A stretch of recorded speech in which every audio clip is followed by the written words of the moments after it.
السلام علیکم ورحمۃ اللہ وبرکاتہ۔ دوستوں، حسب معمول آج پھر ہم نے اللہ پاک کے مقدس کلام یعنی قرآن پاک کی تلاوت سے اپنے دن کی شروعات کری، اور آج میں نے جس آیت کی تلاوت کری پھر جب اس کا ترجمہ پڑھا تو یقین مانے کافی دیر تک میرے اندر ایک گہرا سناٹا سا تھا۔ مجھے یوں محسوس ہو رہا تھا جیسے میرا اللہ مجھ سے مخاطب ہے اور ایک خطا کار انسان سے کہہ رہا ہے، ما یفعل اللہ بعذابکم ان شکرتم وآمنتم وکان اللہ شاکرا علیما۔ اللہ فرما رہا میں تمہیں عذاب دے کر کیا کروں گا، میں بڑا ہی قدردان ہوں، آخر مجھے کیا حاصل ہوگا تمہیں عذاب میں مبتلا کر کے۔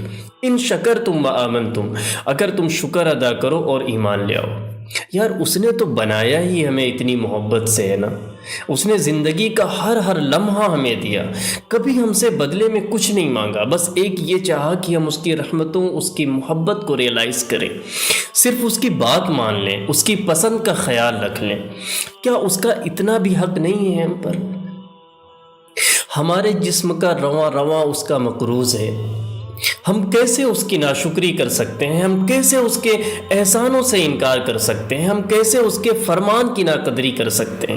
یہ بھی اس کی رحمت ہے کہ وہ آخری سانس تک پلٹنے کا چانس دے رہا ہے، اسی کے سامنے اکڑتے ہیں اور اسی کے دیے پر جیتے ہیں۔ اتنی ایروگنس، اتنی احسان فراموشی، اتنی سرکشی، وہ بھی اس رب کے آگے جس کے خوف سے فرشتے بھی کانپتے ہیں، اور حدیث میں آتا ہے کہ وہ یوں اپنے پر فڑفڑاتے ہیں جیسے بھاری زنجیر کو پتھر پر مارا جا رہا ہو، جبکہ انہوں نے کبھی کوئی گناہ نہیں کیا، کبھی اس کے حکم کے خلاف نہیں گئے، زندگی کے کسی ایک لمحہ بھی اس رحمان کی نافرمانی نہیں کی، پھر بھی اتنا خوف، اور ہم کیا ہیں ان کے سامنے؟ نافرمانیوں پر نافرمانیاں، گناہ پر گناہ، ناشکری پر ناشکری، پھر بھی اس رب کی ہم پر اتنی رحمت ہے کہ ہمیں ان فرشتوں سے بھی افضل بنایا ہے۔ موت تک مہلت دی، واپسی کی اور توبہ کی۔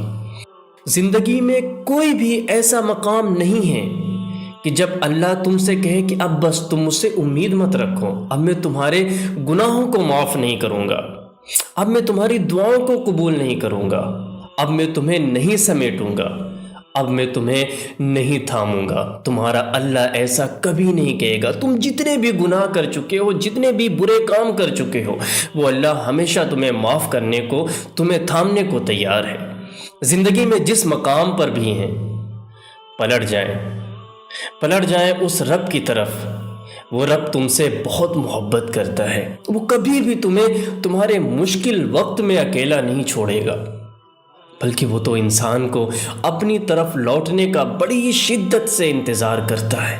اس رب کی اتنی زیادہ رحمتوں کے باوجود اگر ہم جنت سے محروم رہ جائیں تو اس میں صرف اور صرف ہمارا قصور ہے۔